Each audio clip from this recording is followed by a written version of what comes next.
নমস্কাৰ বন্ধু বান্ধৱীসকল, আজি আমি গিটি আনিলোঁ এই আপোনাৰ ৰাস্তাটোৰ কাৰণে ঢালাই দিবৰ কাৰণে বা ওপৰত এটা চলি মাৰি ওপৰত ঢালাই দিবৰ কাৰণে সৰুকৈ আপোনাৰ আমি গাড়ীখনতে গিটি আনিলোঁ আৰু দেখুৱাইছিলোঁ আপোনালোকক গিটি অনা। গতিকে এতিয়া গিটিখিনি ইয়াতে পেলোৱা হ'ল।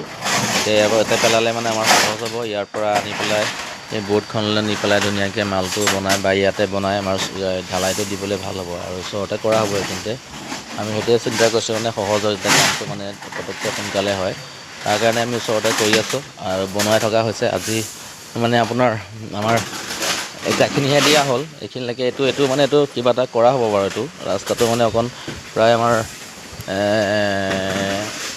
50 মিটাৰমান হ'ব ইয়াৰ পৰা ৰাস্তালৈকে 50 মিটাৰ হ'ব। গতিকে এলেকাটো আমাৰ বনোৱা হৈছে এনেকৈ ৰাস্তাটো। মানে কি হয়, কাৰণে নহয় আপোনাৰ বাৰিষা দিনত অকণ দিগদাৰী হয়, গাড়ীটো ফচি যায়, ফচি গ'লে আকৌ ভাল নালাগে কিবা এটা কাৰণে।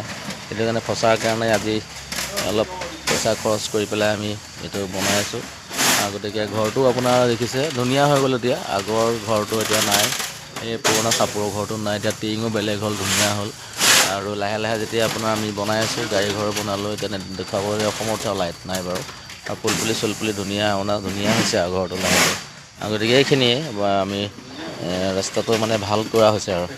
গতিকে সেয়ে আপোনালোকেতো বাৰু আনিবই গাড়ীত, বা গাড়ীখনতো আপোনালোকে চিনি পায়, বা তেওঁ যদি বিচাৰে গাড়ী গজিয়ে লোৱা তেওঁৰ পৰা গাড়ীখন লৈ পেলাই আপোনালোকে যেনেকৈ বালিঘাটৰ পৰা শিলগুটি আনিব পাৰিব।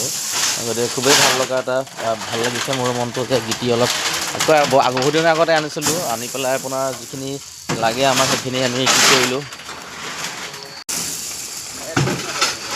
বহুতখিনি আগতে অনা আছিলে, অনাখিনি আমি কামত লগালোঁ। এতিয়া আপোনাৰ এনেকৈ দেখিছে বালিখিনি আৰু বেছি নাই, অলপ আছে আৰু ধুনীয়াকৈ শিলগুটিখিনি তেওঁলোকে কামটো কৰি আছে আৰু প্ৰায় 15 মিনিট আধা ঘণ্টামান লাগিলে এইটো ধুনীয়াকৈ তললৈ দি দিলে হৈ যাব।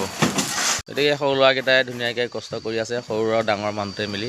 টাইম লাগিছে প্ৰায় এতিয়া আধা ঘণ্টামান লাগিছে কামটো কৰোঁতে, কিন্তু উপায়ো নাই। সিহঁতৰ দিনটো আজি এনেকৈ কষ্ট কৰি তেওঁলোকে যি জীৱন সংগ্ৰামত তেনেকৈ ইটাও আনিলে, তাৰপিছত শিলগুটি আনিলে আৰু কষ্ট তেনেকৈ কৰি আছে আৰু উপায়ো নাই। মানুহৰ জীৱন কৰিবই লাগিব, কাম কৰা মানুহ যেতিয়া কৰিব পাৰে। আৰু তেনেকৈ শিলগুটিৰ দমটো আমাৰ এতিয়া বৰ্তমান 2 CM আৰু 2.5 CM শিলগুটিৰে এইটো দম এটা পূৰা হৈছে।